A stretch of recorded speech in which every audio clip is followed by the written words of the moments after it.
Cold blood. Oh, we're live. Yo, turn that up a little bit. We live. Must have worked on his end.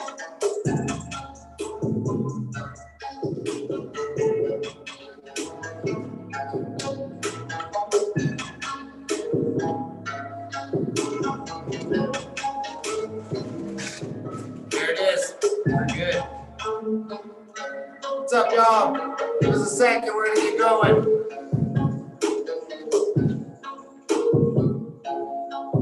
Right on, Dre.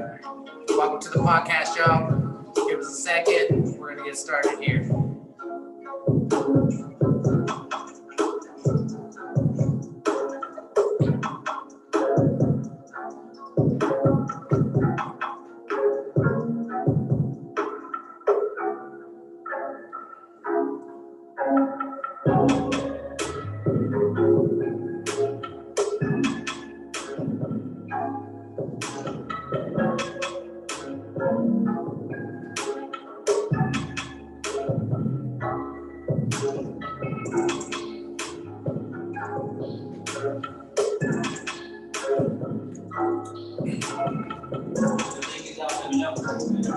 It's out.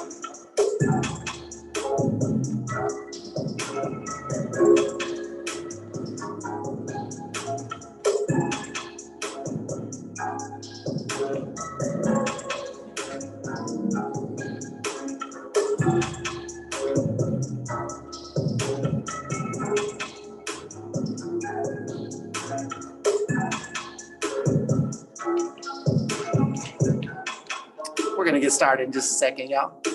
Thank y'all for joining us. Give us just a quick little minute. Sorry if we're starting late. We had a couple technical difficulties. We're getting started here in just a second.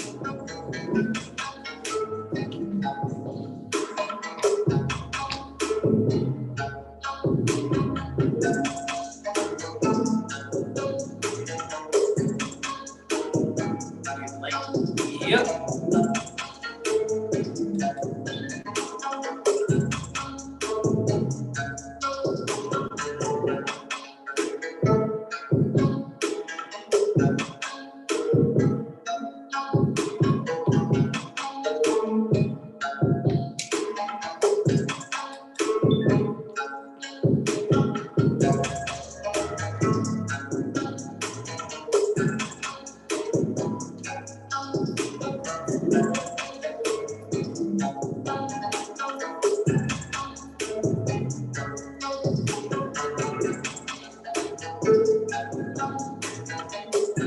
I don't know what beat this is. Man! Okay, come on. Hey, hey, hey, hey, hey, hey.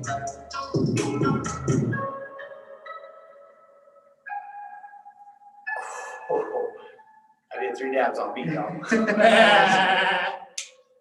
was like,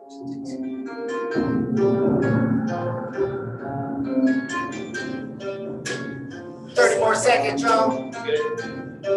We posted away. I'm about to do my IG post. We're good.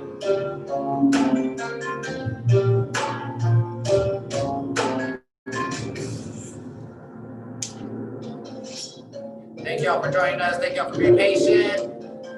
We appreciate the love.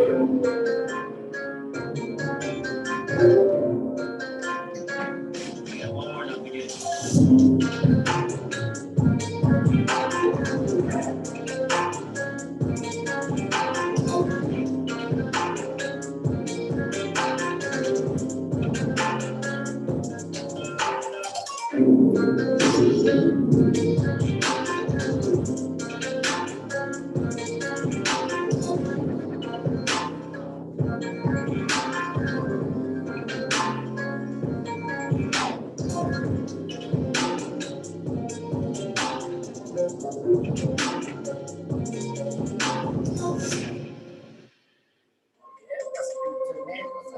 Y'all ready? Let's do this. What's up, y'all? Yeah, we're good on our end. Topes? Pretty good. Pretty good. What's up, y'all? Welcome back again to the BreakEFX podcast. Yes. Sorry we missed y'all last week. We decided to take a little break. We needed a little bit of, it was mental health week. It was mental health week or something. Or maybe that was the weekend before. I can't remember. We had to take one. We took it last week. Either way. But again, thanks for joining us on the podcast. If you haven't already, press the like and subscribe button down below. We love you guys for it. Make sure you guys send shout outs on the links on our shout outs in the comments for our YouTube page. We'll give you guys some shout outs and stuff like that. And today we are joined in a birthday special with our brother here, Troy Burrell. What up, y'all? Yes. What up? It's your birthday. It's your birthday. I woke up this morning, it was my birthday. It's your birthday. I'm alive at 45. Oh, alive at 45. What? Yeah. Now the sun once again. Yes. Feel good? Hey, being a black man in today's society and alive at 45, I feel great. That's a celebration. It's a celebration. You know the rest now. Send him some birthday shout outs in the comments and show him some love. Yeah, man. So it's your birthday. Yes, We're sir. doing our podcast special with you. And like we do with every podcast, we go deep into who we're talking with and, get to the roots and where things started and just go from beginning to end and see how far we get in about the next hour and a half or so. Word. Yes. Get your popcorn ready. Get your popcorn ready. This is gonna be exciting. Get your popcorn ready. I guarantee y'all gonna be entertained by this. Yes. Most likely. Most, yeah. Yes.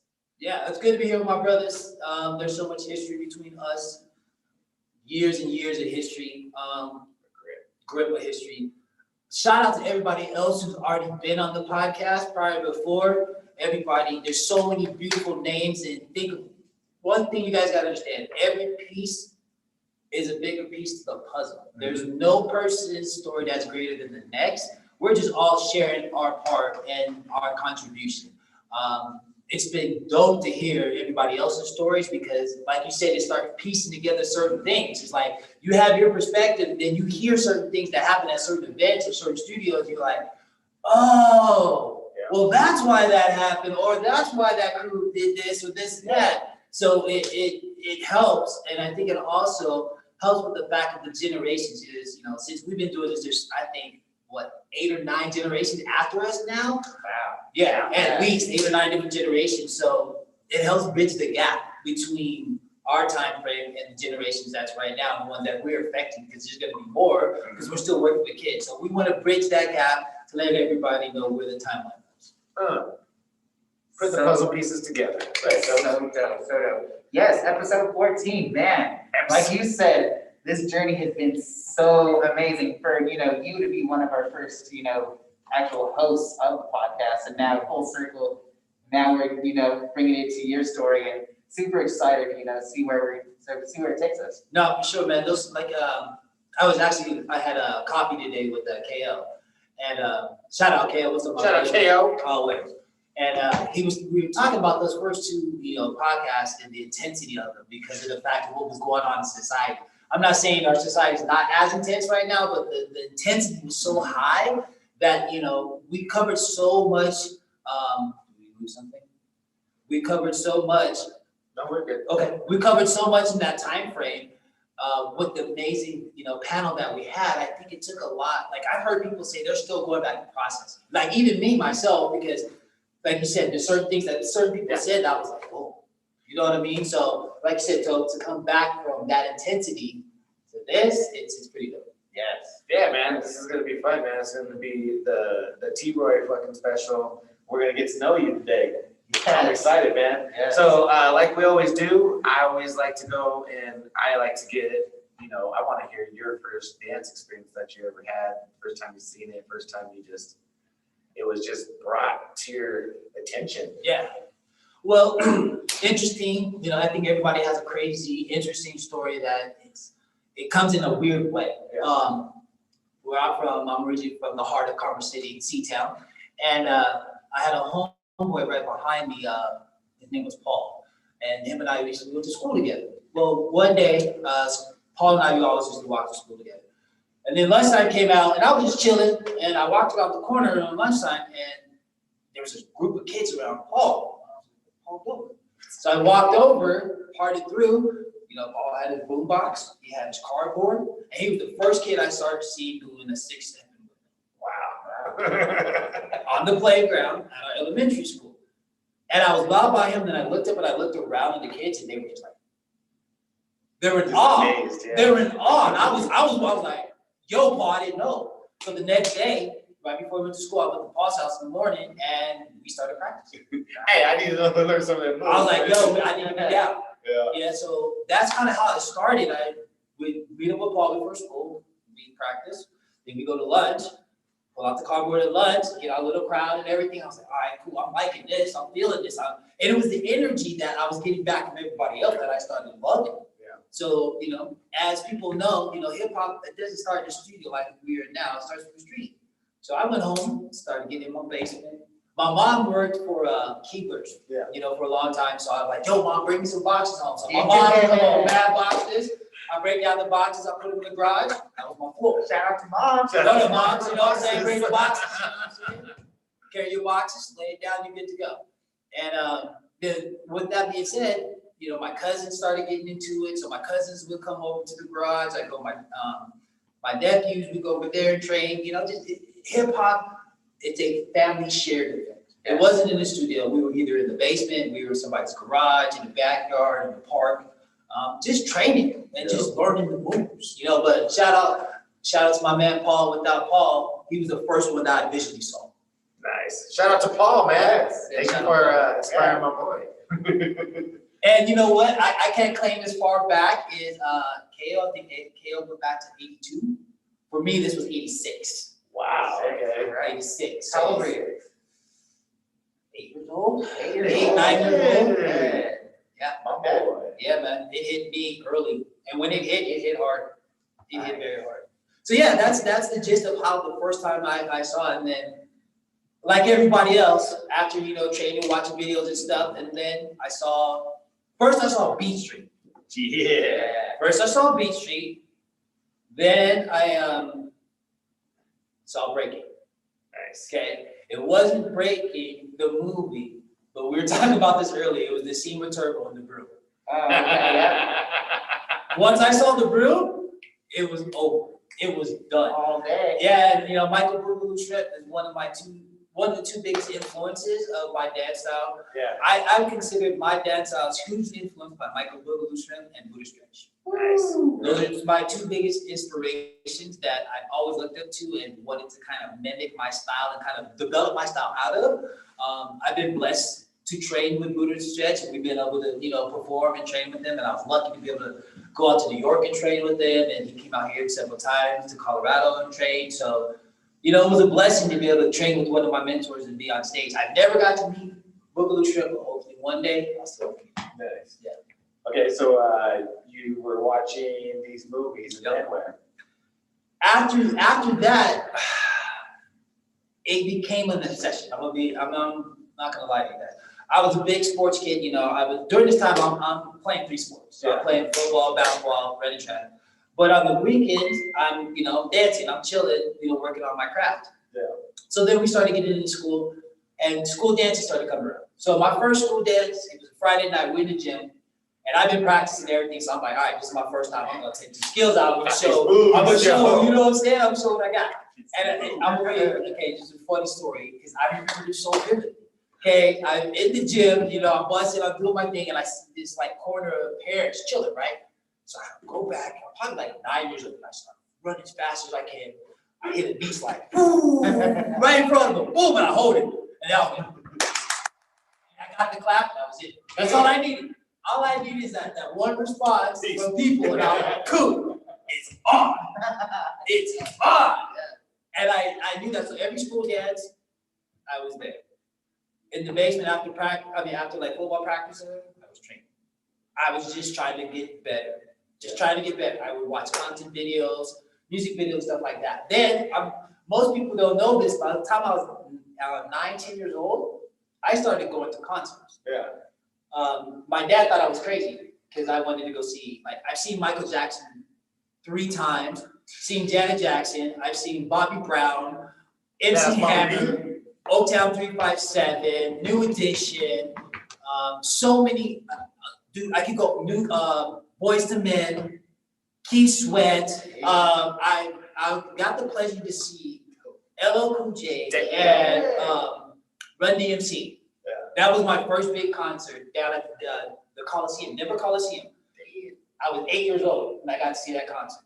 And people thought I was crazy being that young, but I loved it. And it wasn't the fact that I wanted to see the artist. Yeah.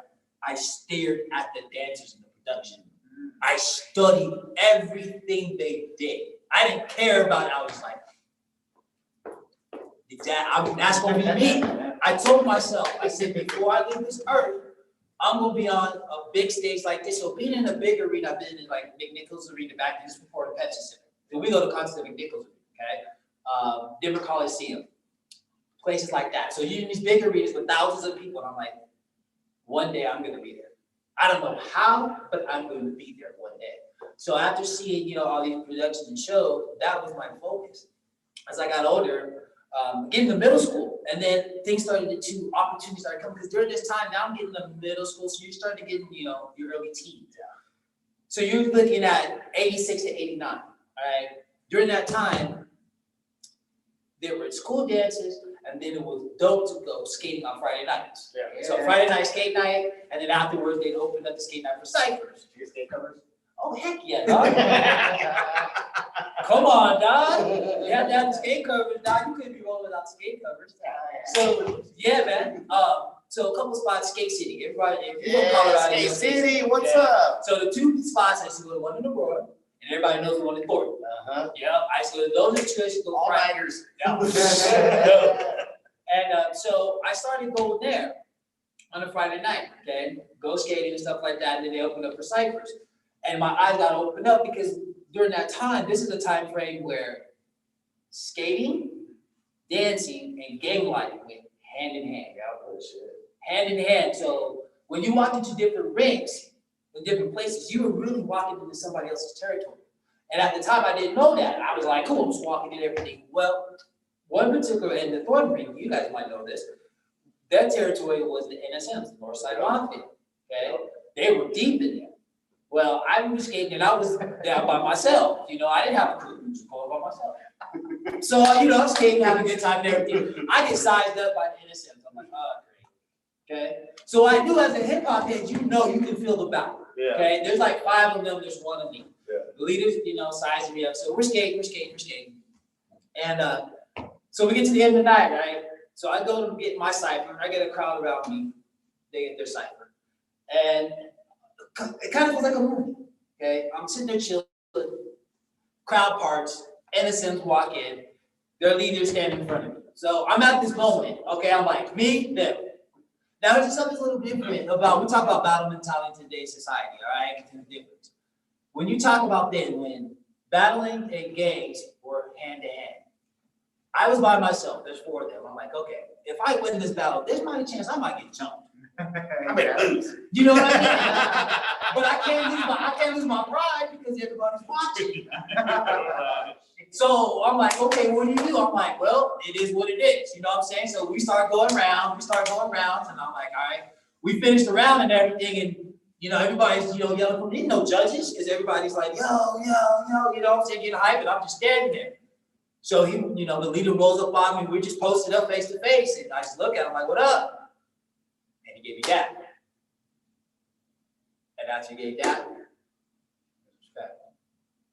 So there's a different mentality when we talk about battling today compared to back then. Sometimes the battle with us could have been life and death, you know, in certain scenarios and situations. But it wasn't about that. And that's where, you know, in those energies, dance cross barriers. So, you know, back in that time, like, so this is like 87. One of my first battles was against gang members. Orderly. Real talk. What's up, fool? Over there. You know what I mean? So that was a real eye-opening experience, but I got clout there. Yeah. Okay? Because you know, once you start going to different areas of the hood, you start getting clout, people start respecting. There's another thing that's, you know, big during that time frame. So now we're starting to get into 14, 15, you know, my early high school years. And some of the other cats, I think like Scream had mentioned, and a couple other cats had mentioned. During that time frame, there were a lot of clubs for teens during that time. So there was 3 clubs that I hit on, was After the Gold Rush.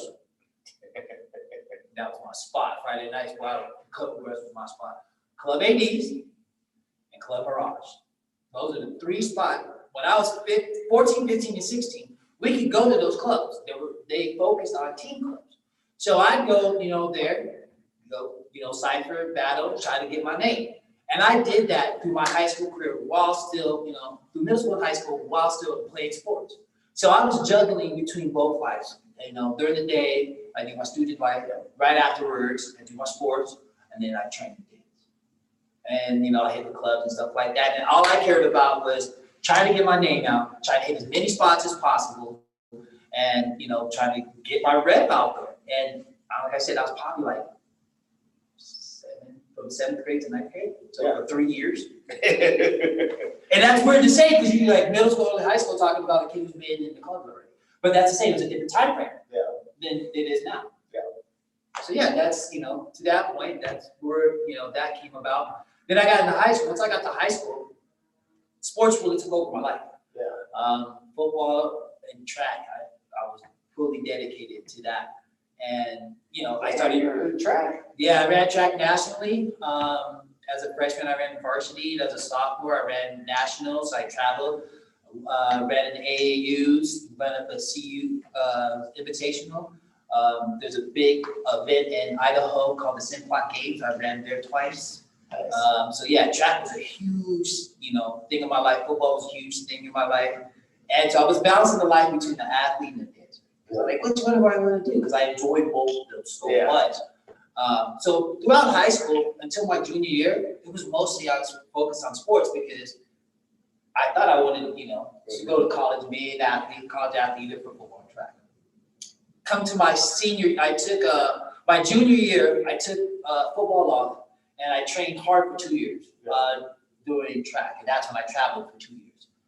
My senior year, I played football my senior year. I hardly even danced. So I played football my senior year. I played basketball my senior year. I ran track because I was trying to get scholarships to go to school. And I still dance once in a while, but I was just focusing on that. Graduated from high school and everything. Senior year, I'm getting offers, you know, to go to school, play football.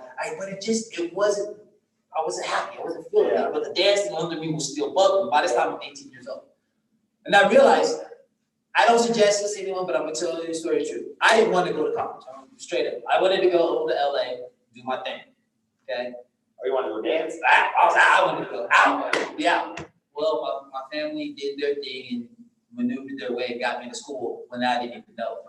So it kind of sucked, but you know, life kind of works out the way it's supposed to. So you know, I go off to college and everything. And, I went to go try out for the track team. And you know, we talk about race and all this stuff. So I had some friends who were on the track team. I went in to go see the track coach. And I went to university and I, you know, I said, hey, I'd like to walk on this net. And you know what the track coach told me? He said, all right, that's cool, but I expect my black athletes to achieve. I walked out of his office. Yeah. He's like, deuce, dude. I'm done with track. I'm out. You know what I'm saying? I'm running out of here. Like, I already knew what he was, you know, he was referring to. He was referring to it. I'm like, what? I just looked at him like, what? What'd you just say to me? And I walked out. And I knew right then and there, my track career was done. Like, there's no way I'm running for some racist white man. I'm just being honest and real. Yeah, you were already on the fence. Yeah. You just decided for me. Thank you very much. So, you know, after my freshman year of college, I get to my sophomore year and I wasn't happy. I almost dropped out of college because I hated it. And I didn't want to be there originally. And this is after my sophomore year, I'm 19 years old. This is where the change happened. And this man, if it wasn't for meeting this man, I wouldn't really be on the destiny I am. So I was ready to jump out of college, and you guys know this man. Big shout out to Jacob Mora. Dance company. Much love if you watch this, my brother. He was up at UNC already in the dance. Okay. At the time, his wife right now named Jane, she was about to audition for the touring trip. I was over at Jacob's house and I was like, Jacob, man, like, I think I'm gonna leave school. He was like, why? I was like, I'm just not feeling it, man. Yeah. Like, I'm not happy here. I'm about to roll out. And he said one simple thing. He goes, why don't you audition for the dance program? I was like, what? He's like, you should audition. Jane's about to audition. You should go audition. And I was like, hold on. I'm like, what's in the program? He's like, well, it's a ballet modeling program. I looked at him like, Jacob, does it look like I'm about to do something? I'm a street kid. You know what I'm saying? He was like, dude, I think you should do it. Yeah. So I went home and I contemplated everything. So I decided to go to the audition. Okay. Okay. So now you switch styles, huh? Yeah. So imagine this. Adidas green warm-up outfit. Bandana, as I always do, rock my glasses. I walk up these stairs, and I hear piano music, and I see tutus everywhere. Yes. And I'm like, where the hell am I, and why am I here? Why am I here? So I'm contemplating, should I do this? And I'm hearing ballet music in the background. I'm like, what is this, and why am I doing this? Yeah. So they finally call my number. I go in. Director sitting there, her name's Karen Janoff Campbell. This woman changed my life. Sat there, very poised, legs crossed, long hair. She was probably like 67 at the time. I walked in, I handed my music, and she was like, so what are you gonna do for us today? And I was like, freestyle. She said, okay. I went in, I put my music on, I dropped it. What song was it? The song called Y'all Ain't Ready. Because they weren't ready. Y'all ain't ready, y'all ain't ready. I did the audition, and this is what you heard afterwards. Crickets. Everybody just stared at me like, what was that? And I was like, dude, this was the dumbest thing I've ever done. And I walked out. I went home, I sat in my room at my place for like 2 days. I'm like, I'm done. Like, I'm done with school. I don't know what I just auditioned for. It's the dumbest thing. I get a phone call from Jacob. Jacob goes, hey man, did you go check the board? I go, what do you mean the board? What board? What board? What are you talking about? He goes, you should go back to the dance club and check the board. Yeah. The audition board. I go, for what? There's no way. Like, dude, I'm a street kid. Yeah. They're just ballets and tutus. What are you talking about? They don't want me. You know what I mean? Yeah. They don't want a brother like me. You know, Yeah. they're looking for this.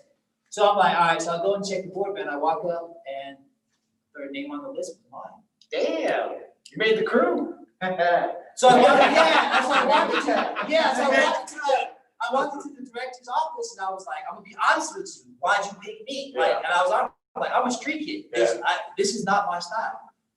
And this is why I respect Karen Janoff Campbell so much to this day. Calmly, she sat across and she looked at me. She goes, you're good, but I can make you better.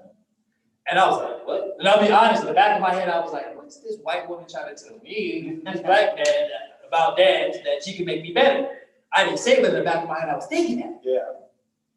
And then the next thing she goes, I'd like to offer you a scholarship. You want to, be a part of this and offer you an opportunity to go for the university tour trip. And I was like, huh? Wait, hold on. Yeah, wait Wait a minute. What? You're talking about scholarship and money, and then I'm leaving on tour? She goes, think about it. We start rehearsing next week. So I went home. I contemplated my life. I'm a dancer now. You know what they did to that kid in Beat Street?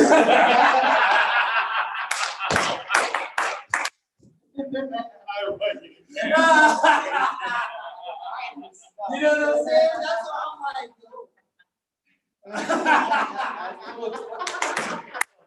Let's go, Tony. Let's go.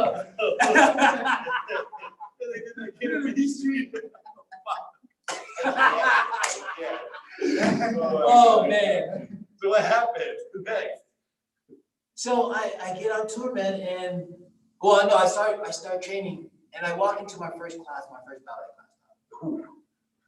I'm not gonna lie, I got a white beater on. You went from this to this. Yeah, and some Adidas sweats and some black socks. And I walk in, I'm like, nah, this is not me. You know what I'm saying? This is not me. I can't even see you in ballet class. Nah, this is not me. I'm on the bar, I'm doing this, and I'm like, You know, but I'm gonna be honest. I looked around, there's a lot of beautiful women. Okay, so I'm like, well, I can hang around. You know what I'm saying? Beautiful girls, I'm the only guy. Okay, cool. So after a while, I started doing it. I'm not gonna lie, after that first ballet class, I went home. Every bone and muscle in my body hurt like I've never felt before. Yeah. I was like, what is this? I mean, I've been an athlete.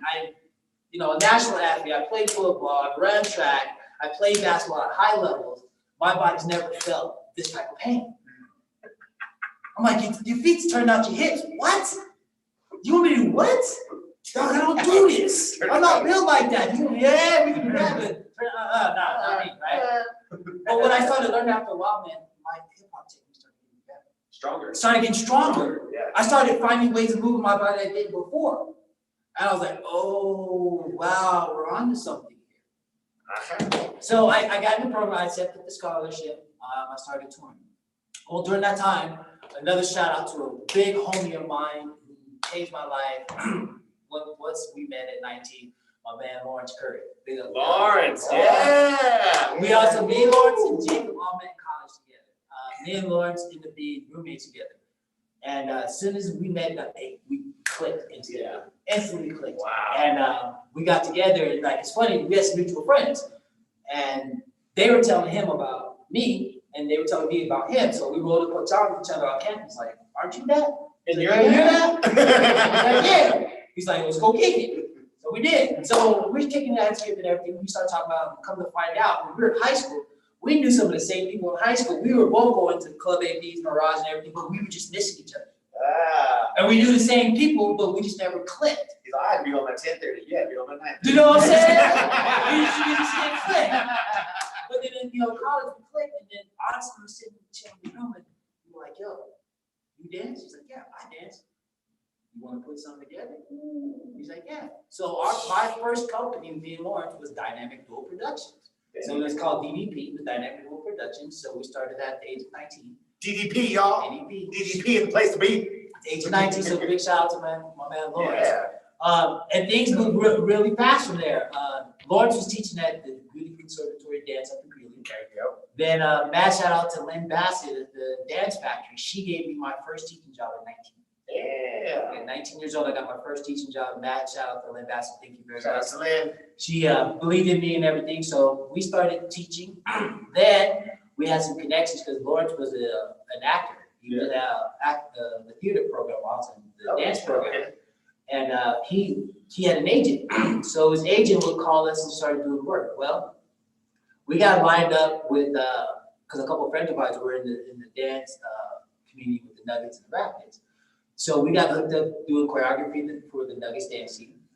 Then we got hooked up with the Rapids when the Rapids first came out at Mile High. Okay. And we did it. It was one of the coolest things, man. We did a halftime show for them. We got invited to it for the 4th of July. So me and Lawrence are sitting in the stands watching our halftime show for the 4th of July with fireworks and this big old production. And we're just like, yo, is this real? Like, I'm pinching myself because a year before, I was about to drop out of school. Right. And here I am a year later, sitting there at Mile High Stadium, the celebration with fireworks and everything. I'm like, yo, this is crazy. I'm dancing. This is crazy. You know what I'm saying? I'm dancing. I'm dancing. From there, this led, because Lawrence was doing a lot of movies and production and stuff, they called us in for extras. So I go on set with him and do some extras in movies, and then we got linked up with Nordstrom's. We started doing their fashion shows, because Nordstrom was started doing fashion shows and stuff. So we go and choreograph and do dances for the fashion shows, and I ended up doing 4 shows for Nordstrom's. That's what's up. Yeah.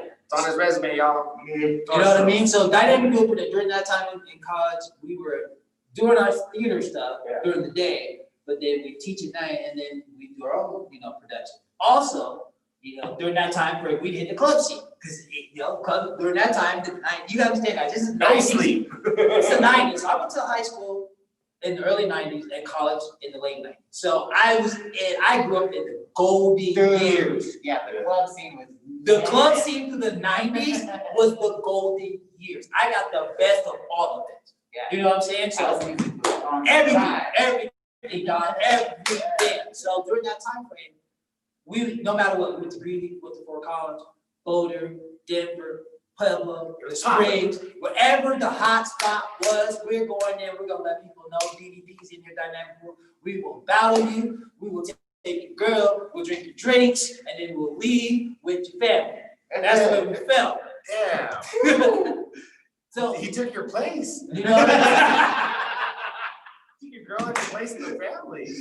but you know, it's fun. You know, that's the mentality we had. That we just wanted to put our name out and just let people know we were here Yeah. and on the map. And so throughout college, that was my journey. It was a mad journey at the time. So this takes me up to about what I got out of college at the age of 25. Yeah. So from 19 to 25, man, was a wild ride, man. It was a wild ride. What styles of dance were you say? Because I mean, you're taking the ballet classes and stuff, but when you and Lawrence were in the clubs and stuff, what styles of dance were going on then, and what were you really like known for? What was It was so much going on because you know, you got the New Jack Swing era that was going on during that time. You know what I'm saying? There was so much New Jack Swing going on. Yes. So, you know, everybody's cabbage patching, you know, Reebok, Prince, you know, it's all about that bounce. It's the house party. If you ain't bouncing, it's not down. You know what I mean? So a lot of the stuff that we were doing was a lot of the urban R&B style, okay? You know, when you throw some pop in, you throw some lock in, and all those type of styles. There's mostly stuff up, okay? There wasn't a lot of stuff on the ground. It was a little bit as much, it was mostly up and, you know, the R&B type style. What the difference is because Lawrence and I were both training the other styles, we could tap into other things that other people couldn't do. Yeah. So it threw people off because, you know, we'll start doing our thing, and next, you know, Lawrence step and just go spin it. What? You know, he'll get off the stage and jump, you know, on the split land, and we're like, huh? You know what I'm saying? So we try to bring as many different things to the table, you know. Yeah, y'all were like the all-style hands back then. Yeah. Okay. Yep. That makes sense. Yeah. We try to, you know, not to be boxed in. It's like, we're gonna do this. All right, we'll flip this. We'll switch this. And we're gonna go this way. We didn't want to be boxed in. Yeah, that's Yeah. before all style was labeled on. Yeah, it wasn't even labeled. We were just like, all right, what do we need to do? You need to rock some New Jack Swing? All right, you need to rock some wave? Cool. You got some floor work? Cool. You need to rock some partner stuff? Whatever we need to do, we just made it happen. It wasn't about all styles, we're gonna do this. It's like, we just gonna rock and let people know we can build it. Nice. Yeah. Dope, man. So after college, what happened? Oh, man. College wraps up, right?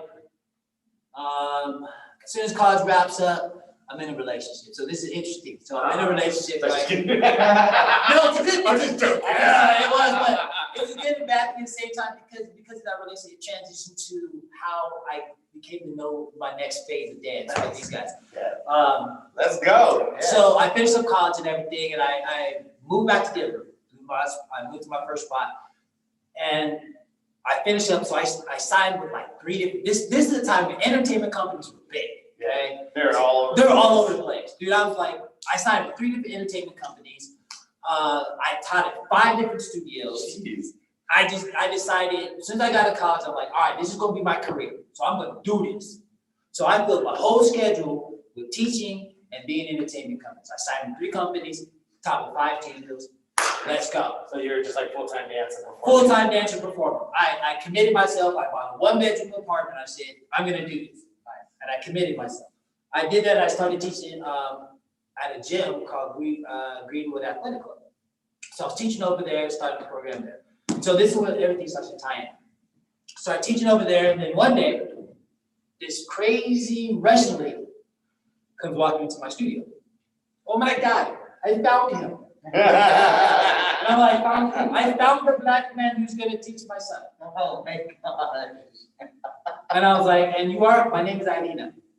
If you guys know this woman, Irina, she's an amazing ballet teacher. Her son, his name's Misha Gabriel. Okay? She brings Misha in, he's 11 years old, 11-year-old kid, white beater, ballet, slippers. I want you to teach my son hip hop. Who's your son? So he walks in like that. So I start working with this kid, okay? Kid can even do 10 push-ups. I was like, I gotta get this kid strong. He can't even, you know, bounce. He couldn't bounce, couldn't do nothing. Yeah. So I started working with him, you know, started doing privates. She tells me she goes, I work in a studio called Soul Motion. Well, lot of people go way back, you know, with Soul Motion is. She opened a studio called Soul Motion, so she asked me, hey, would you come and teach the kids over Soul Motion? So I was like, cool, another spot, let's go. So I started teaching at Soul Motion. Well, I started teaching at Soul Motion. During the time I was teaching at Soul Motion, I meet Kenny and Rico. Oh, Because they came over and started teaching at Soul Motion. I was like, oh, okay, so we meet over there. Well, during that same time frame, there was a club called, you remember, called So What? It was one of the hot spots downtown where all hip hop heads used to go, underground spot. So one night, me and Jacob went down there. And when we get there, we go to the circle, and I walk in, KJ's there, Rico's there, KO's there, DeAndre's there, they're all in the circle. Nice. So I walk in, I don't, you know, I just see them, I don't know these cats at the time, it's with Jacob, we're just standing there, you know, watching the circle and everything. I was like, yo, these cats knows what's up. Yeah. So I get to cipher with them, you know, they kind of look at me like, yo, this cat knows what's up. So we start talking, come to find out we both know Irene. So we get to back to Soul Motion, they come over, we start talking, and I remember Rico and Kenny pulled me outside, it was like, yo, we'd like to invite you to come with our league team up in Motor Call, you know, up in Motion Underground. Like, okay. So I was like, so I'm gonna get an audition or what? And he was like, well, come up this day, you know, we'll check you out. Yeah. So all right, so get up, I go up to, you know, Motion Underground, and walk in, and I walk into Motion, and I'm just like, wow, this is the first time I'm in Motion, okay? You know what, I'm missing a huge part of this story, yeah? Because I met this fool when he was 18 before Motion Underground. Before you stepped in the motion. Before I stepped into Motion. So that's what our history goes deep.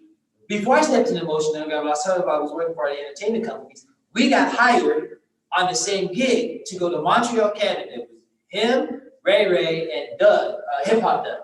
Okay, and that was the first time I met him and Ray. Ray was 16, like he was still the same height. He was 16, you know what I'm saying?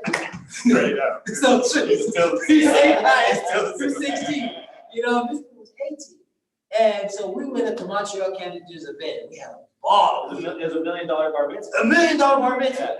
Yeah. It was crazy. We walked into the spot, it was like, is this real?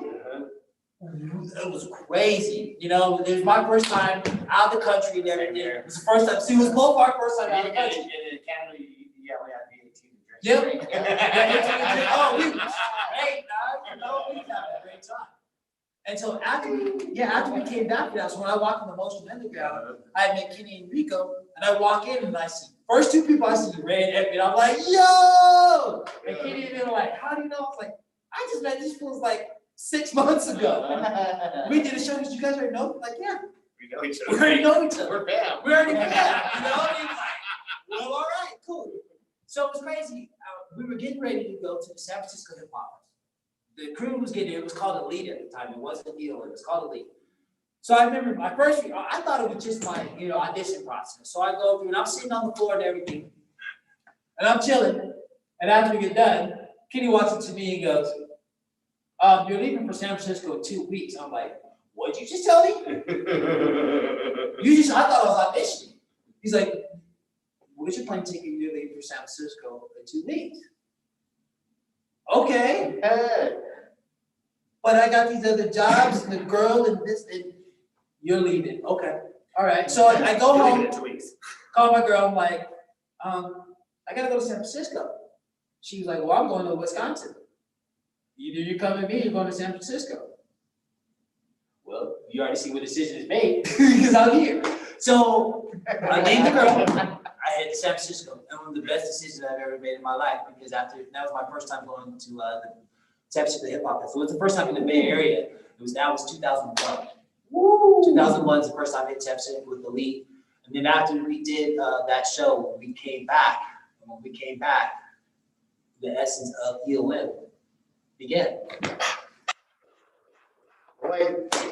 You already know that. You already know. It was some heavy stuff. Yeah, during that time frame. Yeah, man. Yeah.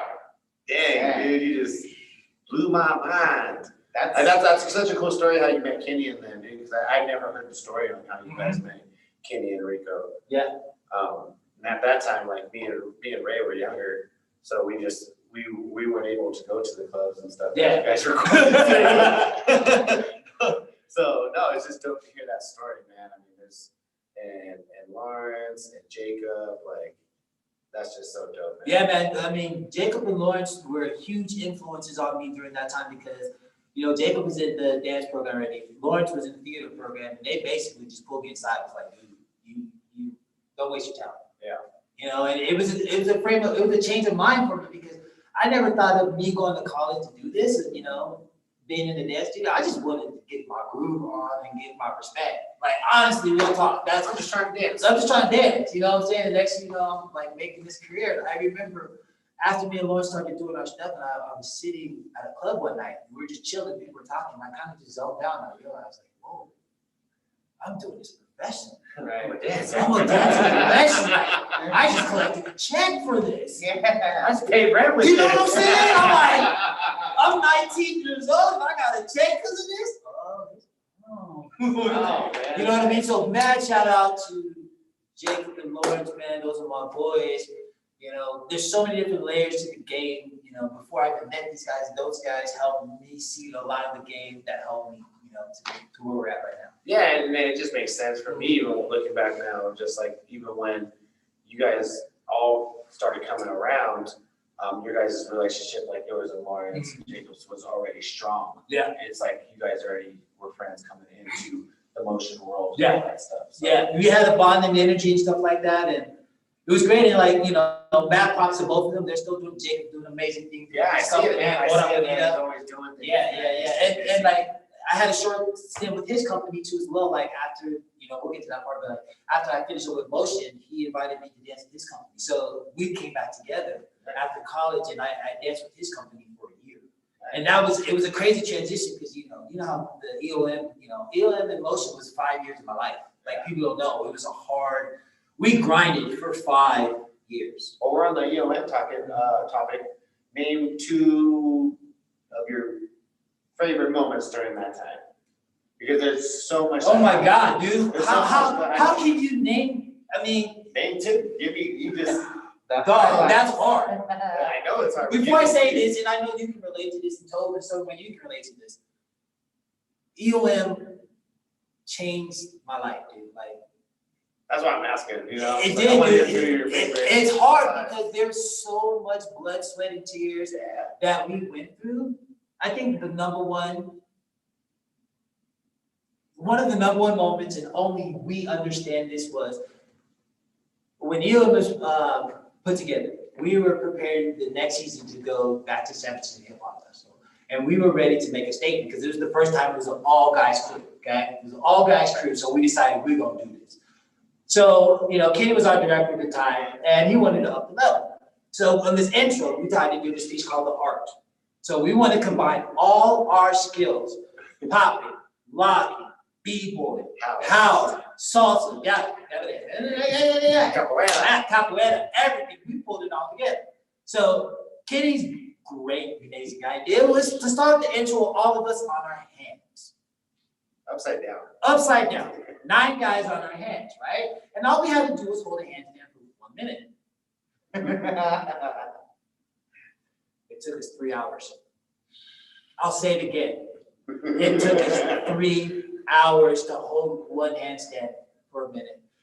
Do you know how many times we cussed each other out? Come on! Each other? I had it that time. We had it that time. You fell out. People were swinging on each other. But because of that moment, it bonded us to a level that you couldn't yell at each other more, you couldn't cuss, you couldn't drink any more water, you couldn't do anything else until we got to that moment. And once that was done, I remember we quit. We was like, no more rehearsal. We got it. You got it. We're that. That was probably like one of the most amazing moments of bonding because it was we shut off the world just for that one moment. I appreciate that. I appreciate that story because most stories are just like of a really cool moment. And Yeah. it's about a bond. It was a bond. It was definitely a bond. Give me one more. Okay, I gotta give this one because it's a funny story. It's an inside joke. Yeah, I love inside. Some people know this story. You're getting the inside. Get the inside. Okay, so as we're going to San Francisco Hip Hop Festival, we're in the band, okay? So I wish you guys, if you guys were flying the wall to hear the banter and conversations and the talking between us in the vans as we go through the desert through Vegas on the way to Cali. So in the back of the van, it's me, Ray's next to me. Me and Ray, okay? All right, Ray, I'm putting you on blast. He's putting you on blast, right? I'm putting you on blast, Ray. Put you on blast.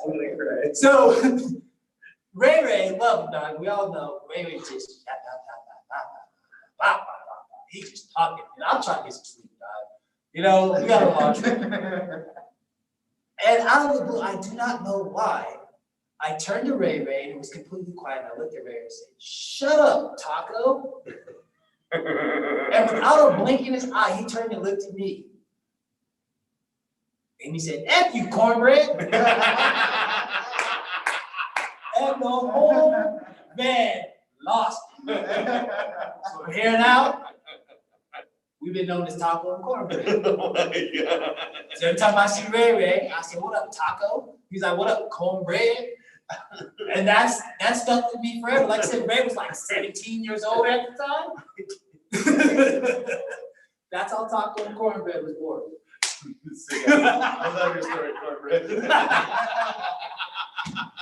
I've seen it. Taco and Cornbread. So Thank you for those, man. I appreciate it because, like I said, those are more just like special moments and special, bonding and stuff. Like there was blood, sweat, and tears.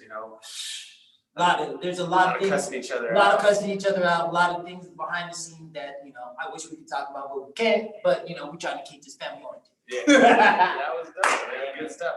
After EOM in motion, man, where did things go? EOM brought me to a pinnacle. As you guys know, man, we did a lot. Like during that time, we went, we were doing our stuff. We did toys. Toys was a huge intake. After toys, I started wanting to spread my wings. By the time we did toys, it's about my 4th season with motion and EOM. Okay. And I started to feel like I wanted to spread my own wings, and I think we all started feeling that way. I much respect and love to motion on the ground and everything we've done and everything. But I think as artists, we as a crew, we started wanting to put our own stuff out there. Yeah. You know what I'm saying? And mad shout out, honestly, to Kale, because Kale was the first one who broke out and did his crew called True to Form. Oh, And- have you seen that episode? Yeah, Not True go to back and Form. watch KO. For sure. And he invited me to his show called Up True to Form up in Loveland. Dope. And I went I up there. remember that. Yeah. Yeah, I went up there and watched Kale's first production of Voodoo Funk, and it changed my life. I was like, yo, Kale did this on his own. So I decided right then and there to write my first production. My first production I did by myself was called Generation. Yep. All right. I remember this. Yeah, this was in 2004. It was my first multimedia show. Bringing back Lawrence to Jacob. Jacob was my assistant choreographer. Yep. Lawrence was my lead actor Yeah. into that and everything. And I decided to bring all my talents to the stage for the first time. Yeah. And Generations was a huge stepping stone because this was my first production by myself. I did that at the Dairy Center. Beautiful production. I loved it. Once we did Toys, and then I did Generations. And then we started working on our own production with EOM, our own full show called Ink Spot. Yeah. Now, that footage, if y'all get a chance to watch Ink Spot and you get across that footage, rest in peace, much love. G1 was with us during that show. Yep. Wow.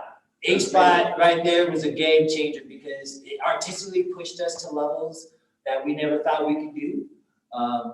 Mad props to this dude for putting on the green bean suit. As a spandex suit, man.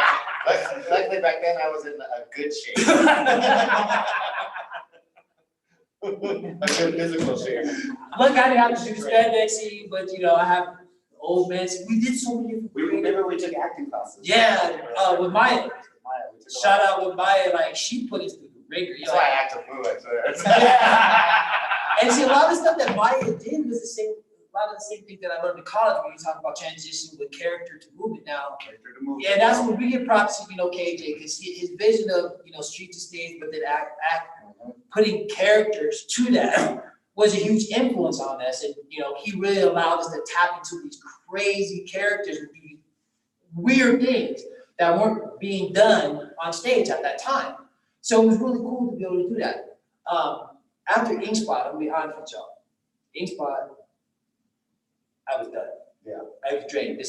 I was my 5th season, and I remember it was crazy, man. After the show, we wrap up, and I remember seeing Gary. Gary was packing up. I said bye to Gary. I said bye to a couple of other people in the crew. And I walked out backstage, and I knew I wasn't coming back. Yeah. I just felt it in my bones. Yeah. So I went home. Weekend, I called Kenny that Monday because I think he gave us like a 2-week break. Yeah. And I called him back, and I was like, I'm not coming back, man. He's like, what? I said, I don't have it. I just don't have it. And it was hard, man, because, basically 2000, 2005, we grinded. Mm-hmm. We put a lot of work in during that time frame. A lot of shows, a lot of productions, a lot of workshops, a lot of traveling, a lot of teaching the kids. Oh my God, a lot of teaching the kids. Mm-hmm. And my cup was full. Yeah. So I took a break and everything, and that ripped me up because it wasn't the fact that we in motion, it was the fact that EOM wasn't together anymore. Yeah. And that left a huge hole inside of me. So like I said, going back earlier with Jacob invited me to go dance with his company. So it kind of brought me back to my roots in college and that aspect, yeah. And I needed a fresh start. So it was good, it was good, but it wasn't that. But so I did the company for a year, and then after that year, I took a break. Yeah. I took a break. So by this time we're talking, I started it, professionally at 19, so I'm now 29, so 10 straight years. My body was tired. Yeah. So I took a break. So time out. Yeah. Time out here. Hold up. I took a break. Yeah. Took a break for a little bit. Mm-hmm. Ground yourself, get yourself back down to earth. Yeah, man. I grounded myself. I chilled out. I started working at, the gym that I started at, they hired me back. So I went back to work for the gym and member services. I started just working out as an athlete again. Dancing burnt me out so much, and I didn't, I wasn't in the mind frame. So I just started working membership at the gym, working out, just keeping myself in shape, just chilling. And then Destiny of Dance comes knocking on my door again. Boom, boom, boom, boom. We're not done with it yet. Hey, open up. I get a call from Rico. Nice. Sean J. Rico, Sean J. What up, brother? If you're watching this. Huge shout out, brother. What's up, man? Hey, man. It's you. Call us. Call me. Call us. We love you. Call us. Okay. I get a call from Rico. What's up, man? So what's up? What's going down? I might have an opportunity for us. What you talking about? He's why don't you come up the building? I'm gonna show you something. So okay. So I roll up there, and he takes me to this, empty warehouse. I'm walking through the door, and he's like, "See this?" He's like, "Yeah." He goes, "You want to build a studio?" I said, "What?" I said, "I got this space. You want to build it?" I said, "Can I get back to you?" I just decided not to do this. You want to ask me to build a studio? And during that time frame, I was about to go out of town because I was traveling during that time, just kind of seeing. So I was on my way to Miami. After you told me that, I was in Miami and I was on vacation. And I remember chilling on South Beach, going, "What do you want to do, T? You want to get back in this game or what?" And honestly, deep down inside, my dream was to own a studio. So I get back into town, I call Rico, I'm like, "All right, let's do this." He's like, "Okay." So he laid out the game plan. He started mapping it out. And he was like, "Well, if we're going to do this, we're going to do this on our own. This is how much it's going to cost us. We can build it. I'll get the material." So we jumped in. So it was me and Rico first, and then we started the building process, and things started rolling. Finances get tight. Like we literally built the studio by our hands. We put the floors in, the walls, the mirrors, the paint, and we had a great group of supporters, people around us. And but we still need some finances, and so we decided to bring on a third partner. I'll leave it at that. And we brought the third partner in, and we got the finances that we needed. What? I'll leave it at that. I'll leave it at that. Yeah, we're good. Yeah, keep going. We're good. Keep going. Yes, you got the finances you need. We got the finance we needed to move forward, okay? So we start building, and we were successful when we built the studio, and Street Side was born 2009. Street side. Street Side was born 2009, yeah, and beautiful thing. A year and a half later, I'm gonna be honest with y'all. I was out. Now, during this time, everybody thought I had lost my mind. Yeah. Because, you know, I spent this money, helped developing this program, built this studio from the ground up. Now, we had a lot going on during that time frame. You thought motion was busy. Once Street Side came into my life, I also got hired at Manhattan Middle School. And I had to send another shout out, rest in peace to Tracy Ayers. Yeah. Tracy Ayers. Tracy. She was a good friend of mine. She was running the dance program over at Manhattan Middle School. She asked me to come and help her out to develop the program. Well, during the time frame that she asked me to develop, 6 months later, she developed cancer and passed away. I remember. Yeah, she passed away. What's up, Tracy? Thank you. And the school asked me to come in and, you know, finish the process of getting the program up and running. So I finished we finished the build out. It's the same time that Street Side was being built. So I went from I'm done dancing to helping build 2 studios. I'm like, whoa, talk about a switch. And so during that time frame, I was teaching at the school from 7:30 to 3:30. And I leave the school, then I go to Street Side and teach from 3:30 to 9:30. Yeah. And you know, this is during the same time frame where Epi was developing BreakEFX. So I was working on Street Side. Epi was developing BreakEFX, and during that time frame, Tracy had passed away. You know, he had also lost Carrie. Yep. So it was a beautiful thing. We were building these 2 amazing spaces, but we had lost 2 amazing people that helped us, guided us, and you know, protected us and showed us the light in the dance world. You know, for me, we all know how much Gary had impact on all of us, and you know, through Tracy helped me to help a lot of the kids that are really still dancing to this day. Yes. Receipts, we'll talk about that later.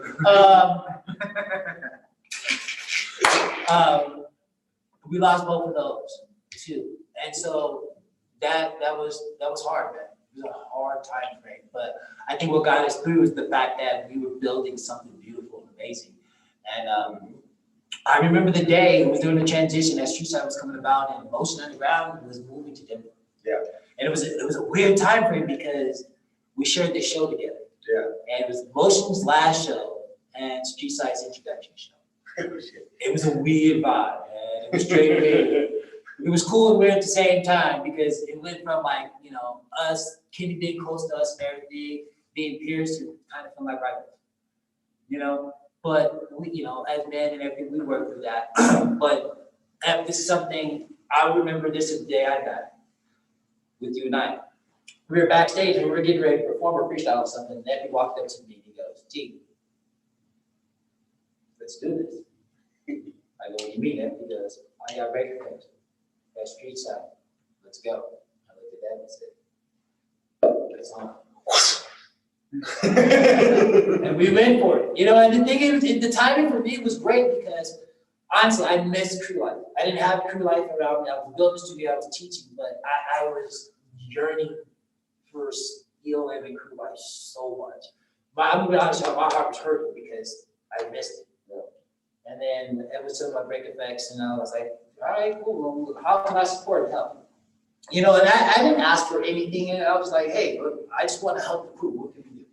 And talk about another amazing moment. I remember we were up in Fort Collins, and Epic got super sick at this event, like throwing up sick, and he was just done, and like Passed out. he passed out. Yeah, And you were like, cheesesteak. yeah, he was done. I thought we had to call ambulance. Yeah. And Ed looked at me, he was like, T, I can't do this. And I was like, okay, what do you need? He goes, I need you to pull this through. All right, cool. So we got to the event, you know, I was like, whatever we need and everything. So, all right, cool. So we pulled out the event. And I remember later on that night, we're down, you know, backstage underneath, and we're all just chilling and everything. And, you know, Ed started to feel better. Then the crew circles around me. And I'm like, what's going on? And Ed goes, get him. I'm like, what's happening? He goes, you about to get jumped in. I'm like, oh, great. So, you know, at the time, you understand, I'm an OG, you know, older than everybody. Some of these, you know, the young guys, these are my students. great, I got a battle, and there's 100 of these guys. You know, we're talking about Chris Martin, Mikey, Cam, Hannah, you know, they're at the peak of their youngness and flying around everywhere. Yeah. And I'm trying to get back in the game, like, really, thank you. Just pay back for those Northsiders. You know what I'm saying? Yeah. So, man, so then I took my licks, you know, you have to take your licks and everything, but then,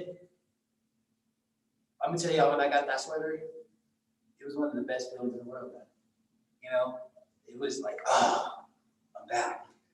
Crew life again, man. Crew life, homie. Crew life again. So yeah, you know, so after, you know, 2 years, I decided to leave. There were some, let's say running a studio with with 3 partners is not an easy thing. Yeah. Different views, directions and stuff. And unicorn? So I decided to just bow.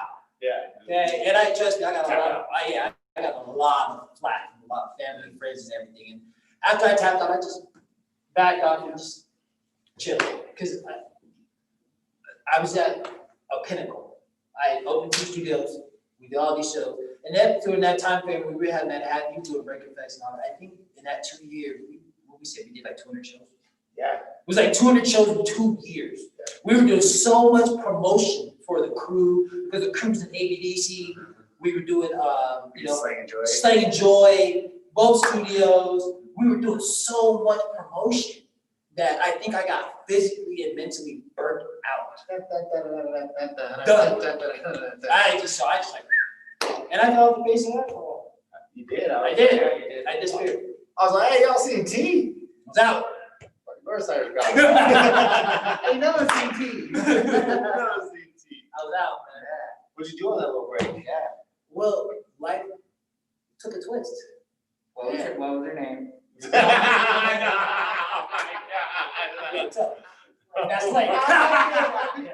No, life took a twist, man. I had no passion for dance. I had none at all. And then a friend of mine passed away a couple years ago. Rest in peace, Kendrick. One of my homeboys, I was teaching down in the studio for a little while, and he was like, "Yo, man, why don't you come play paintball?" I was like, "Paintball?" Started this? Yeah, I was like, "Paintball." I was like, "Dude, I always wanted to try that." He's like, "Yeah, you should come." So I went over his crib, right, and we're in his garage, man. He pulls out his paintball gun, and I was like, "Yo." Someone's getting shot. I was like, and I was like, "We're gonna go next week." I said, "Okay." So I go to Dynamic Paintball Field for the first time. I get on the field, and I'll never get the first experience of my life. I get on the field, me and my boy are running, we hit this hill, and I mean, if y'all never been shot out before, you hear bullets flying. I have, okay, sorry for what I've been, girl. I've been at house parties with bullets flying at my head. It was the same, I heard, zoom, zoom, zoom, zoom, zoom. I was like, oh my God, this is me. And I got excited. I got happy. And I started shooting back, and then I started hitting. I was like, wait a minute. I can shoot people and not get in trouble for this? I fell in love, dude. I straight fell in love. I fell in love with this so much, I started going every week. Yeah. Then I started working at the field. Yeah. I started working at the field. After I started working at the field, one of the local coaches put a team together. And I helped put a team together called Dynamic Chaos. And Dynamic Chaos ended up turning into Different Chaos. Now, Different Chaos is one of the #1 professional paintball teams in Colorado, which I was the founder of. Dang. Yeah. You're welcome. Yeah. So my first season, and so I started doing tournaments with Different Chaos, and it was crazy because when I started playing paintball, my family, a bunch of people thought I lost my mind. They were like, "What is paintball? What is this? Why aren't you dancing?" Like, because I just did this completely 360. I just completely dumped paintball. He's all, yeah, I just completely dumped. And I'm like, what is this? And so as that started coming on, I started building my gear. And so this is where my new persona comes in. Yeah. So I started building my gear, and you get your mask and everything. So one day I get my mask, I get my, my gear, I got my arm pads, I'm playing and everything, and I'm sitting there, my boys look at me, they're like, you kind of look, when you battle, you look like a praying mantis. Yes, the birth of Mantis, y'all. And I was like, what? And they showed me a picture, and I looked at it, I was like, you do? And they was like, they're like, well, can we just call you Mantis? I was like, okay. So I took on, you know, like just like hip hop, you know, you get your street name. Same thing in paintball, they give you your name by your style of play, the gear that you wear. So I became, you know, Mantis, and this was in I started playing paintball in 2012. Hey, birth of Mantis, y'all. So You heard it right here. So and then I started doing my first year, 2013, I did my first tournament series. It's called Speedball. And it's a 6-month long season. So you train all month and then you have a tournament at the end. Dope. So after 6 months, we were tournament champions. And I won my first tournament series. So I went back to all the people who said I was crazy, I was nuts, what are you doing, that and that. And I held that trophy up and I told them, you already know. Yeah. Went from a 0 to a champion in 1 year. So that was the birth of Mantis. And Dang. I couldn't let it go. Paintball excited me just as much as dance. I couldn't believe I found something that gave me that much passion to dance. And I fell completely in love with it. And It's like firing on more questions. yeah. Firing on them. Firing on like fire. You know, same feeling. It's the same, and the correlation is the same because just like, you know, the hip hop culture, the paintball culture, the same way. The community gets together, you hang out, you talk and everything. But what you get done next, or in that circle, I don't care if you're friends. Yeah. I'm like, what? I'm trying to put, I'm just gonna say this is my word. I'm trying to put balls on your face. You know what I'm saying? But that's just the paintball world. Yeah, but afterwards, you know, after your battle, it's love. What's up? How y'all doing? That was a great battle, yo. You check out your battle moves. You know, I'm still rocking, you know, scars on my body. And it's like your B-boy moves. You know, you get them straights, it's the same thing. Where it's like, yo, I got shot. Look, I'm still bleeding right here. You know what I mean? And it's those trophies. And I loved it and I earned it. And the more I got hit, the more I got hurt, the more I loved it. People thought I was crazy. My homie was like, you're a masochist. He's like, what do you mean? He goes, you like, hey, you have to like maybe get shot. I thought of it. I was like, well, yeah, I guess I do. And then after having I think I've had 2 mild concussions, been shot in the head, and I'm still playing. So yeah, I guess I'm a little crazy. Wow. And actually, I'm going to go play the Barrow for my birthday. So, you know, like I started in 2012, it's 2020, 8 years strong. I don't plan on quitting paintball. So if y'all want, you know, we can either get in the circle and battle, or we can hit the field. Which one you want? Best 2 out of 3. Let's go. We can go 1 round of paintball, take it off, we can battle, go back, whatever one you want. It's great. Dope, man. That sounds like a challenge, my friend. Sounds like a challenge. Let's go. Yeah, we heard the birth of Mantis story. I always wondered where that came from. I was like, man, I thought Mantis was just born out of thin air. I just woke up and was like, Mantis? Nah. No, Mantis. You're a killer. Yeah, Yeah, man, I tasted blood and I haven't stopped. nice. I haven't stopped. I love it, man. I mean, yeah, you're super thrive on that paintball. Yeah, and honestly, because of paintball, it gave me the passion back to come back to dance. Yeah. How did that transition happen? Yeah. Well, that transition happened. Big shout out to Machine Remains. Okay. Oh. Because during that time frame, I wasn't dancing because I was all about paintball. And Ricky Al, who was the director of Machine Remains, basically hunted me down. Shout out, Rick. Shout out to Ricky. Yeah, like I remember one day I was chilling with him and everything, and he like lectured me for like half an hour. How mad he was in the community was that I wasn't around. And I was like, what are you talking about? Like he literally people don't know this, he cussed me out. He cussed me out because he was so upset that I wasn't dancing. Like, what are you talking about, dude? He's like, I don't get it. Why are you playing paintball? You should be playing marble, you should be dancing. And I got mad at him. Yeah. But he was right. So I started training with Machine Remains, and that was my way of just kind of working my way back. And I told him, I said, I don't want to be a director, I don't want to be a teacher, I just want to train. And so I started working with Machine Remains, and that was kind of the process of me getting back into the dance world. And just I wanted a different process. I was like, all right, cool. And so I worked with Machine Remains for a couple of years and everything. And, you know, we all decided to go our different directions. And we went in different directions. So what I did, I went back to paintball. Yep. You know, so I'm like, cool, I'm good. You know, so I was playing down with both worlds. And so during that time frame, so we get to 2016. And Kale was actually teaching here at Parker Dance Academy. He needed a sub, so I came over. Yeah, big shout out to Kale again, because I like Actually, you, KO. let's go back a little bit more history, and I don't know if you know this. Park Dance Academy and our coach go even further back because the first teacher that was here was Fate. Wow. What? Fate was the first breaking b-boy hip hop teacher here. After Fate was KO. Hey, Rock. Fate Rock. Faith. Yeah. Big shout out to Faith. That's my brother. Yeah. I love you. GWG, I love you, Cardi, Faith. I brother. love You know what I'm Miss you. saying? Fate kind of set the foundation of the hip hop culture here. KO kept it going. And then in 2016, I got the job offer here. And I wasn't teaching, I was working at Walmart on online distribution. Oh, wow. Yeah, I was working the 9 to 5, you know, loading trucks and stuff. Sucked, but you know, being at work at 4 o'clock in the morning, you know, you gotta do what you gotta do to make, you know, ends meet. And Kim, who's the owner and director of the studio, I came in at 7 and she was like, would you like to teach her?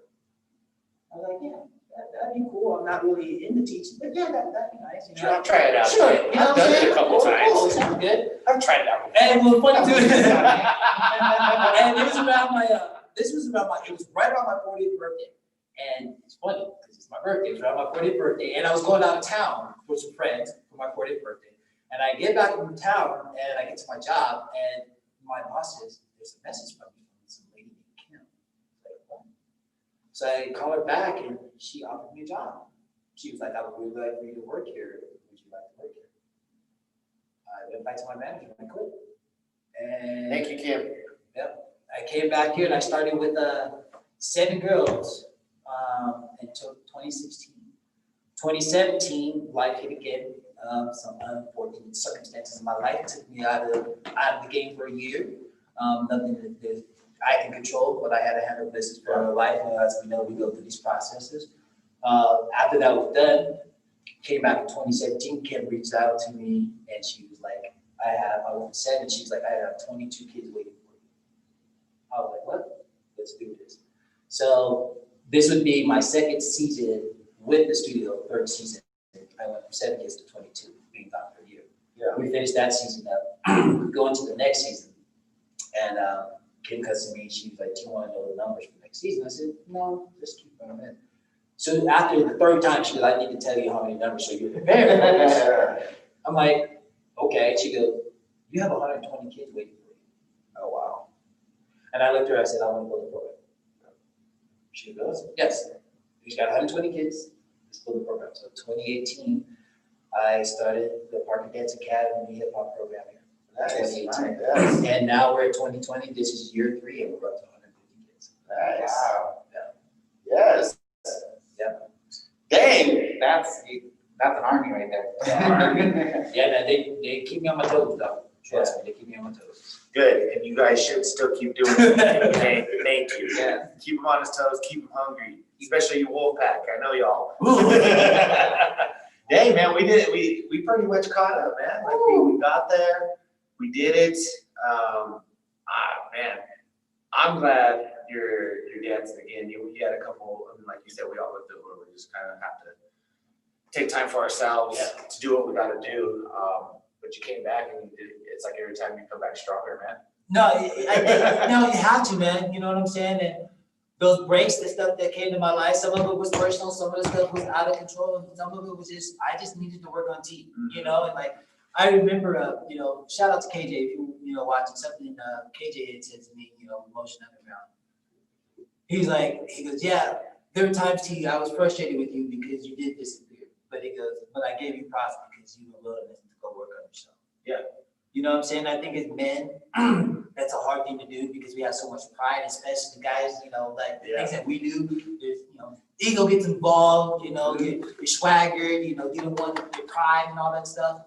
And it's hard sometimes to take a step back and just, you know, look at yourself and evaluate yourself, you know, and, you know, we've been through a lot. Me and this man been through some crazy stuff together. And, you know, there's certain times where you just got to step back and just go, I need to breathe, man. I just need to breathe. You know, just look at what was important for me. And actually, in retrospect, I'm glad I did because, like you said, I became a stronger man. I became a better man. And, you know, thank God Paintball came in my life because it refocused my whole frame of mind. It refocused my training, my body. My body was like, yo, this is different. Yeah. This is a different style of training. And it gave me a passion again to love dance. And I always said, if I had paintball in my life doing EOM, and most of the time I would make completely different decisions. Yeah. But now I'm at this place and I realize now I can do that because I have the PDA program and paintball. So now I'm using those two to balance and keep an equal. Balance each other out. They balance each other out for me. And I need the balance. Got The it. studio knows if I don't go play paintball, I'm a grumpy dude.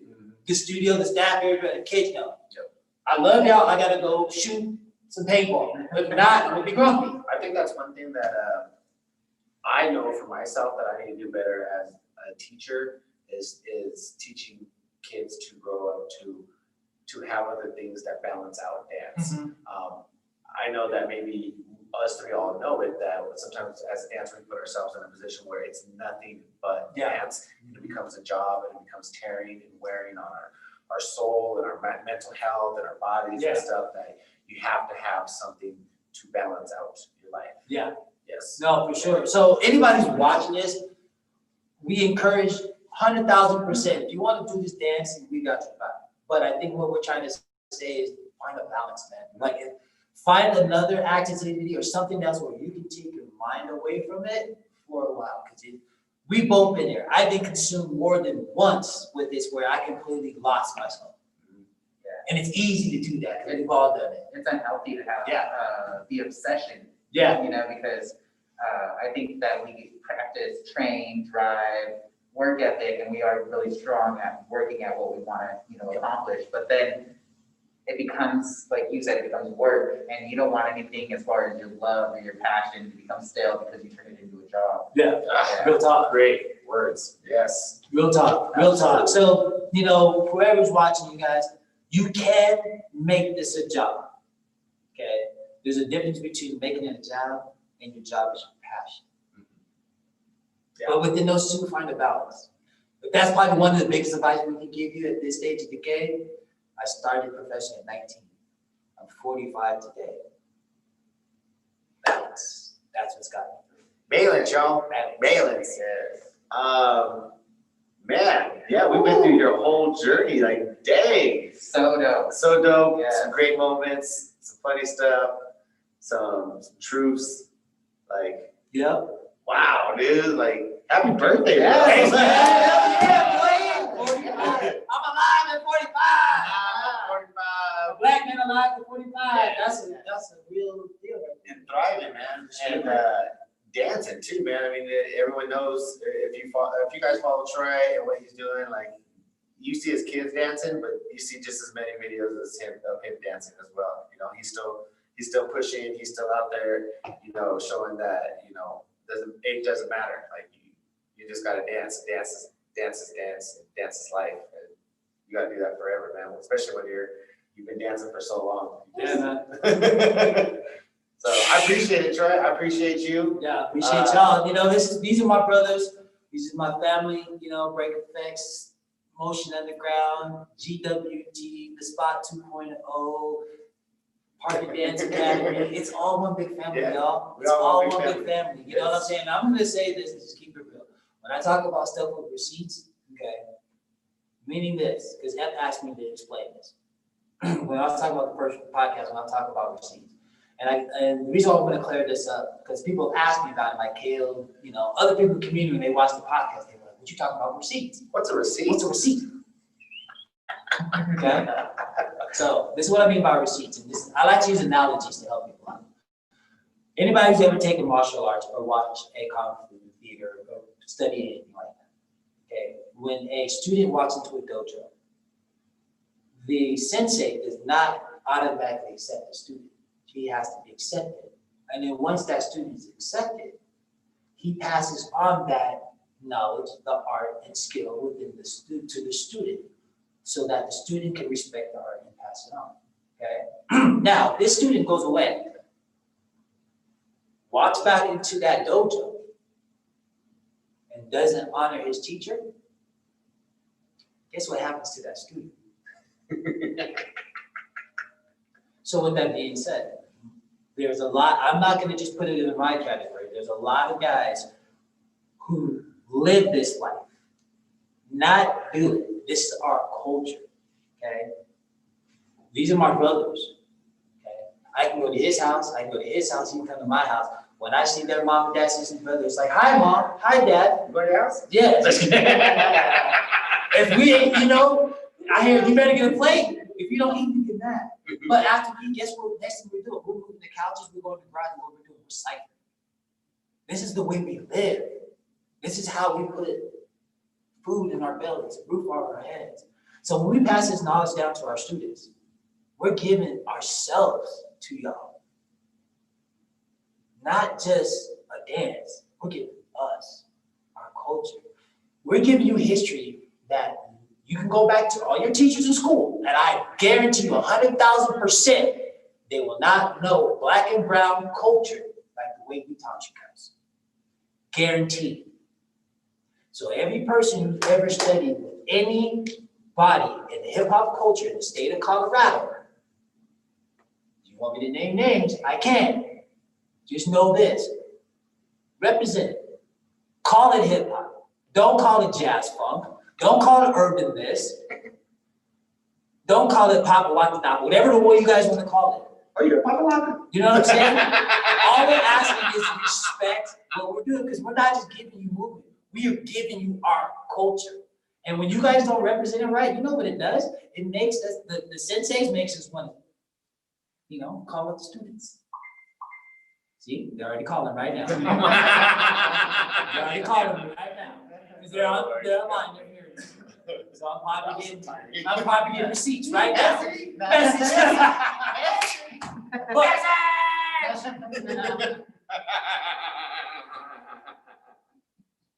But the truth is this, in our time that we're going on, people of color are dying.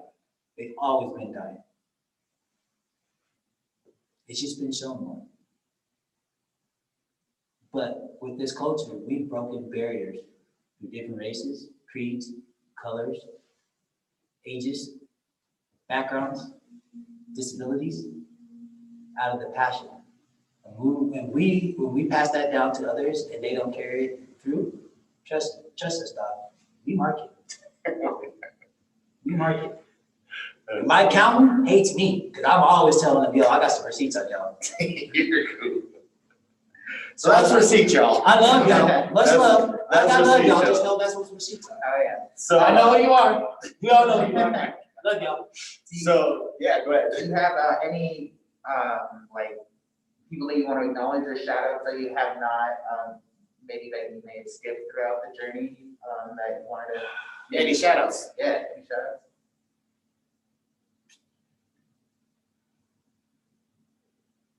Well, I'm gonna re-shout out our fallen ones. Yeah, for sure. Oh, yeah. Yeah, I mean, Because go through just it. recently, as we all know, we lost some soldiers. Yeah. We've lost some soldiers in the game. And I want to shout out to them. Shout out to B Money. Yep. G1. Yep. Tracy Harris. God, man, it sucks. I can name more and I just don't want to. Yeah, those say shout outs, man. Yeah. Not even to the following ones, man. To people who Yeah. helped you out along the way. Yeah, You know, like I just felt like I wanted to give them props and respect. There's so many people, man. yeah, you don't have There's so many people. Yeah. I try to hit the people that people didn't know about, that, like Karen and all that, and, Kim here at PDA. There have been people outside of my circles that have supported me, through that. And, Lynn Bassett, I wanted to shout out those people that people didn't know that I interacted with, that were huge, helpful influences in my, my journey right now. So mad shout out to you guys. Shout out to EOM, all the EOM boys. Love y'all. Motion, Street Side, everybody, man. Much love. I got love and respect for y'all. Oh, super dope. mad love, mad respect. Thank y'all for joining us on Troy's birthday, y'all. His B-Day special, y'all. We like doing birthday specials here on the BreakEFX podcast. Thank you for letting us come through. Thank y'all for having me, man. Thank you, PDA, for housing us during this podcast and letting us come through and hang out in your beautiful studio. We appreciate it so much. Yes. Yes. Man, happy birthday. Thanks, man. Appreciate you. Yes, happy Yes. birthday. Well, you know, we gonna continue the party after this. Party after this.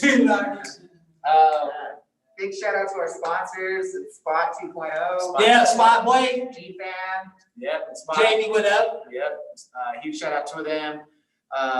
We'll be back next week. Next week's episode, I think we're doing a Halloween special. I'm not too sure.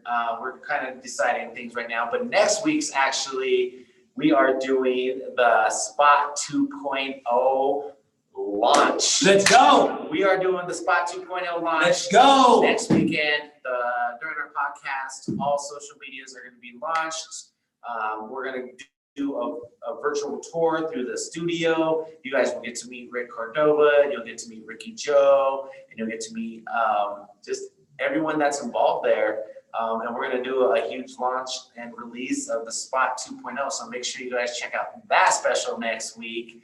And then I know we also have Inner City coming up here soon. Yeah, shout out to Inner City. Yep, shout out to Inner City. And I know we have data in the plans here soon. Data. Yes, and I need to get back, we need to get back a hold of Mike because we need to get him back on here. And I know that we need to get the Queens back on here, and also we need to get Beans back on here because there's just so much history there. Yeah, shout out to Beans, man. I watched that one. That dude, he blew my mind. Yeah. There's so many pieces to that. Like, that's why I said I wanted to give a mash out to everybody that's been on here. We're telling their story, you know, it helps, you know, bring everything together. Like, everybody's pieces of the puzzle. No one's higher than anybody else. You know what I'm saying? So mash that out. Yeah, man, pieces to the puzzle being put together here. We do have a lot of things, a lot of news coming up. Yes. A lot of huge things that are in the works right now that I can't believe that we're even like taking chances and doing this, but we're gonna take the chances because I think we found a positive and safe way to go about things. So Yes. please stay tuned for a lot of huge things that are just gonna be happening. Yes. Big You know, thank you to everyone that's reached out to us and congratulated us about the movements we're making in our community. You know, it's big steps that and uncharted territory that we've ever jumped into, but we just appreciate everyone reaching out and letting us know how proud they are that we are doing something like this in the community. Yeah, thank y'all. Again, if you're watching, we love y'all. Yes. This was just a thought. I mean, honestly, because you were the first episode, it was in the wake of the George Floyd incident of how this podcast came about. And here we are now just digging deep into history and culture within our community. Yeah. So it's just like full circle, man. You know what I'm saying? Yeah. I feel very blessed to be, you know, part of those first, you know, cast and just starting this thing off and coming back 360. But like you said, at the end of the day, we're family. You know what I'm saying? This is BreakEFX. This is our family. You know, PDA, the Spot 2.0, GWT. It's all one umbrella, man. We are all here to support and love each other. So when you see me, you see them. When you see them, you're gonna see me. So whatever drops with them, When you it see drops him, with you're me. gonna see me. When you see us, when you see us, So you're we gonna see know me. us. When you see me, you're gonna see us. Yo, and we are out, man. Thank y'all for joining us. Love y'all. Peace!